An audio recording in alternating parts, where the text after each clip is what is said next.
What's up, guys? Welcome to another episode of us covering the sellers heading into the 2023 NHL Trade Deadline. In this episode, we're going to be talking about the Montreal Canadiens, a team that were huge sellers during the 2022 trade deadline and have yet again been labeled sellers heading into the next deadline in 2023. They have names like Sean Monahan, Joel Edmundson, Mike Hoffman, Jonathan Drouin, Josh Anderson, just to name a few, which I've named more than just a few, that could possibly be traded by the trade deadline. In some cases, like Jonathan Drouin and Evgenii Dadonov, they're UFAs. They could definitely be traded, but at $5.5 million in Drouin's case and Dandonov's case of $5 million, they may have to retain salary to move guys like that. But in terms of guys who have contracts past this season, like Mike Hoffman and Josh Anderson, maybe they could fetch of a better return essentially, or maybe it's just wishful thinking for Montreal Canadian fans. So, Luca, what are your thoughts on the Montreal Canadiens and who gets dealt by the 2023 trade deadline? Well, I think there's going to be some question marks here in regards to the team and what's going to happen. I think obviously Kent Hughes, his two biggest assets that I think he wants to move in Sean Monahan and potentially Joel Edmundson, I think are pretty much waiting games at this point. Monahan, as you know, is currently on LTIR for the Canadians. Hasn't played since early December, so this is a guy that they're waiting on, and they're hoping that he'll be healthy before the deadline so they could potentially move him. When it comes to Joel Edmundson, I mean, there's a lot of uncertainty there as well. He's currently injured. He's not playing. And so for that reason, the Canadians are also waiting on him. He also does have a modified no trade clause as well. So those are two guys that I think Montreal are currently waiting on when it comes to trading assets. So I'm not really going to include them too much just because there is a lot of uncertainty in regards to what they can do. However, the Canadians do have a plethora of players that they can potentially move. And what's interesting about the Canadians is that they don't actually have anybody retained beyond this season. So what that means is that they'll be able to, retain salary on some guys. And obviously the two guys that I would talk about are Evgeny Dadonov and Jonathan Drouin. Now, what's interesting about both those guys is they're on the final year of their contracts. They also have modified no trade clauses, which means technically speaking, they can veto any trade that they get traded to. So they can essentially decide whether they want to get traded or not. However, Jonathan Drouin is an interesting case. Um, Last year in 2021-22, played only 34 games, had 6 goals, 14 assists for 20 points. It wasn't bad numbers for him when last year. And then this year, 31 games played, 0 goals, 17 assists. He's a minus 11. Listen, Jonathan Drouin, as much as people don't like him, and you know what, he hasn't always lived up to the expectation of Montreal, and he hasn't played a full season since 18-19. He hasn't done horribly in Montreal, right? Numbers wise, he's been okay. He's not a guy that puts the puck in the net. Only has 8 goals in his last 3 seasons with the Canadians. But technically speaking, he's been okay. I think he's a guy that could potentially fetch something at the deadline. I don't know how much it would be. I don't know what his value would be, but I do think that there is a market for Jonathan Drouin, and he is also 27. As for Evgeny Dadonov, listen, the finishing hasn't been there in Montreal this year. He was a throw-in the Shea Weber deal just to get rid of him. He was essentially a cap dump.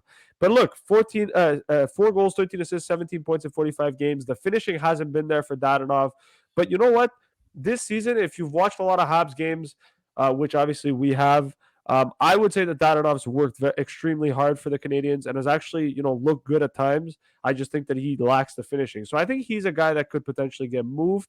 And I think the other one that is likely to get moved is Mike Hoffman. He makes $4.5 million this year and next. There's some cap certainty with him, but he's played well. He's had some good stats lately. I know he's been a healthy scratch at times this season as well, but lately he's played well. 9 goals, 12 assists, 21 points in 40 games. He's a guy that can play on your power play. Last year he had 35 points in 67 games. He's not the same Mike Hoffman he was a couple of years ago, but I think he can still do something for the Canadians. And listen, if they have to retain salary on him, they will. And I think that when it comes to the final guys that are available, listen, Dvorak, I don't think they move. I think he's a good third-line center for them. He's on a decent contract. I don't think Dvorak gets moved unless there's a big deal that comes in. Armia, they're not going to be able to move him, so I just don't think that it's going to happen. And then maybe Rem Pitlick, but even at that, I don't think they're going to move him. I think the one guy that obviously the big name and the big talk is Josh Anderson. Teams have been interested in him. They've been kicking tires on him. I don't think Montreal moves Josh Anderson unless a really big offer comes in that they cannot refuse. Right? I don't think Kent Hughes wants to do it. I know his contract isn't the best. However, Montreal seems to really like Josh Anderson. So unless a really big contract or a really big deal comes in where the Habs simply can't refuse it, I think Josh Anderson stays put for at least the trade deadline.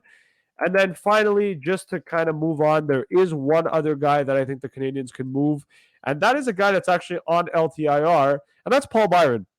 And I'm going to tell you why I believe Paul Byron's contract might get traded. He makes 3.4 million on LTIR cap space this year. He's an unrestricted free agent at the end of the year. So if you're a team like Vegas, Edmonton, if you're a team that is basically looking for some extra cap space and they can throw a guy on LTIR to free up a little bit more and to have a little bit more room, I think a team probably calls Montreal and asks for Paul Byron's contract. We know Paul Byron isn't going to play this year, most likely. I think that Montreal, unless they know for a fact that Paul Byron's going to play, I think that they should look at the opportunity to potentially trade for him. I think there will be interest in it too. And listen, if Paul Byron's interested in coming back in Montreal next year and he's willing to play, I would take him back on $1 million If he's contract. healthy. If he's Yeah. healthy, I would take him back on a $1 million contract, even $1.5 million contract to play on the fourth line. I have no problems with Paul Byron whatsoever. So that's So kind of my thoughts when it comes to the trades. I don't think Montreal is going to be making big moves, and I don't think they're going to trade their whole team. But I think a lot of it is dependent on Joel Edmundson and Sean Monahan, in my opinion. yeah, so I have a whole different perspective in terms of what's going on here. So against Chicago Blackhawks, 3 assists for Jonathan Drouin. Against Edmonton, 2 assists. He's doing fantastic in this last stretch of games. Yes, there's been a lot of problems concerning his mental health and injuries, but when healthy, he's a great player, and I think the Habs could potentially get maybe a third round or fourth round pick for Jonathan Drouin, and if he stays healthy, I think any team acquiring his services would benefit getting his services, and I think he'll succeed elsewhere, especially being in a market like Montreal where there's a lot of pressure. When Jonathan Drouin came, a lot of high expectations, especially being including that Sergachev trade, and it's been underwhelming for him and for the fan base because he hasn't turned out to be the so-called superstar that he was expected to be. I think a change in scenery is needed for him and the team. In terms of Evgeny Dadonov, um, he's a guy like you're saying, working very hard and everything, and he's going to be a UFA at the end of this year. I think a team could trade for him, even though both players were regarded as like guys that were unmovable because of their contracts and because of how they've been playing in the last couple of games, getting closer to the deadline. If this continues in terms of their level of production, I think there's going to be a lot of teams turning back and being like, you know what, I think we may possibly look at these guys and trade for them, but not like give up a lot of assets, like maybe a third or fourth round pick, maybe even less for them. And I'm not sure if Montreal would have to retain any salary in terms of getting these guys since they'll be UFAs at the end of this year.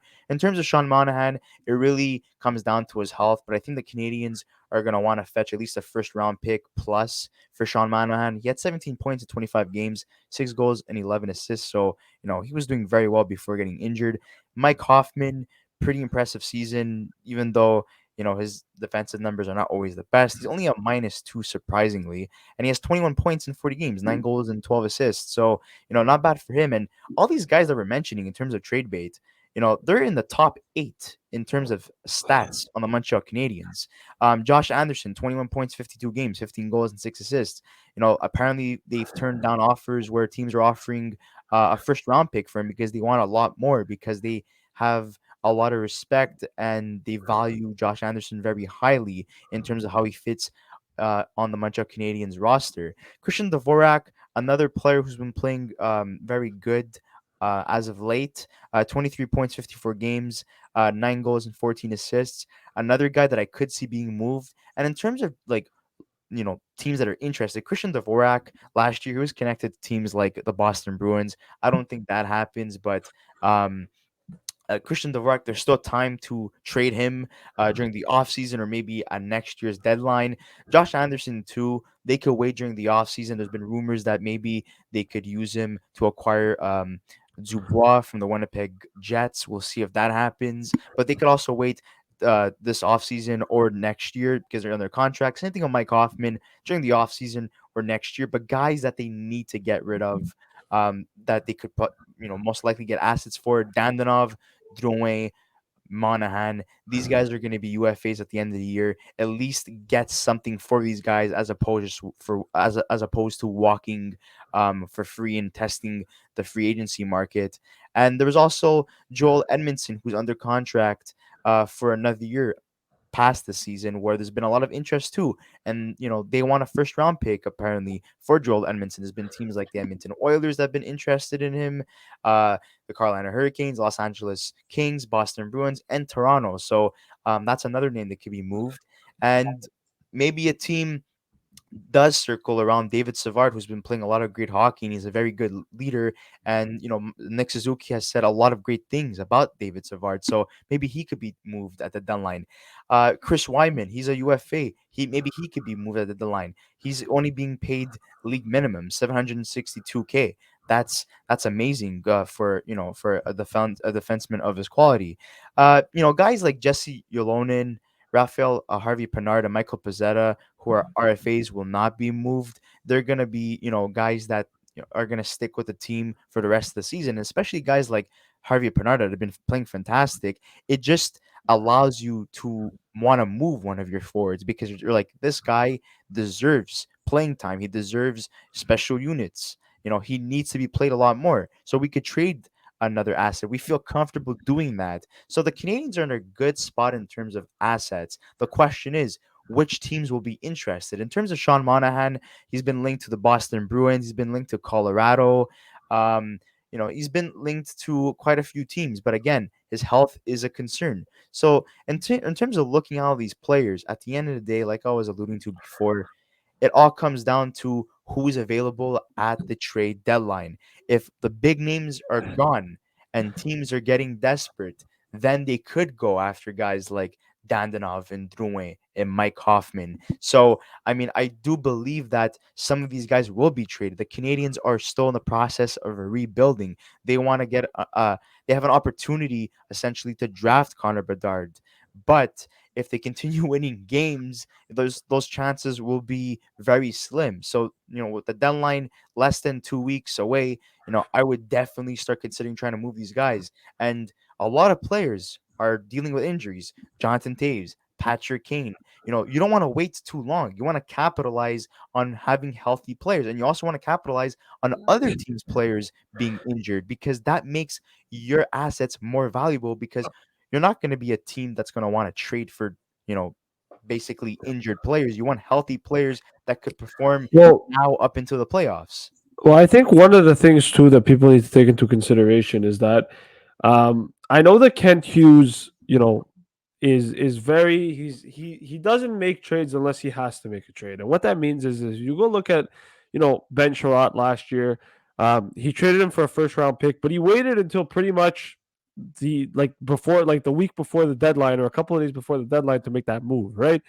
And I don't think that right now Montreal's in a position to necessarily, scratch players and make a trade. If you look at what Montreal's dealing with at the moment, they have so many guys injured, right? Slavkovsky's injured, like you mentioned, Gallagher to some extent, Monahan, Edmundson. I think Montreal, it's not a question of not wanting to make the trade. And I think that I agree with you to some extent that yes, they should hurry up and make some more and make some trades soon. But the thing is that you have to take into consideration how many guys do you really think they can call up from Laval, because they are dealing with injuries constantly, right? They haven't had been able to necessarily have a full roster and say, okay, we can throw guys on or healthy scratch a guy here and there. I think they're waiting to see what the status of Monahan is going to be, what the status of Edmundson is going to be. What Arbor Jacki now, who got injured, looks like. Is Brendan Gallagher going to come back? Is there likely a scenario where Edmundson and Monahan come back? Because if those guys can come back before the deadline, well, now it gives you some maneuver to be able to go ahead and make a trade, right? Joel Armia just came back from injury. Jake Evans still has yet to skate. So there's a lot of guys that are still not playing for the Canadians that are injured. And so I think for Kent Hughes, it limits the amount of moves that he can make, because at the end of the day, yes, he can call up guys from Laval, but Laval's also in their own playoff run, right? They've already lost their three best players in Alex Belzil, Raphael Harvey Pinard, and Jesse Yolonen. And I don't think Kent Hughes necessarily wants to ruin that playoff run for Laval that they're currently on. At the same time, trying to call up all those guys, but at the same time, you also don't want to make a trade because if you're going to make a trade, you're going to need a player to come back. So obviously, Yeah, we know that at the end of the day, Montreal, I think, wants to make moves. I think they will make moves come deadline day. But I think Kent Hughes is waiting because he kind of has no choice at the moment with all the injuries that he's dealing with. And the other thing is too is that, like I said, any trade that happens, there needs to be a player coming back that's at least a roster player because the Canadians need to ice a team. They still need to ice a team at the end of the day, I right? totally agree with that. So for them, I think right now it's let's see what's going to happen with Monahan. Let's see what's going to happen with Edmundson. If Gallagher and Evans are going to be close to coming back, great.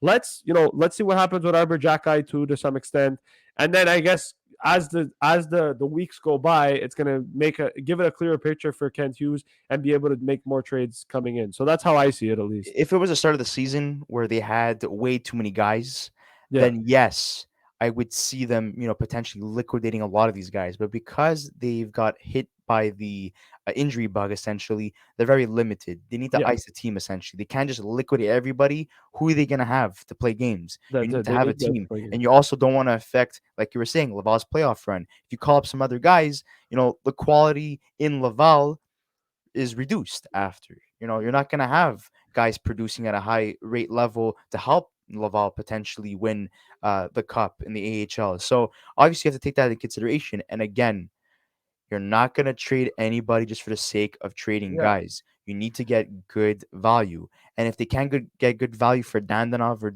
or Drouin, for example, fine. They'll just walk as UFAs. No big deal And there. and the other thing too that people need to realize is that look, as much as the Canadians, yes, they could make trades.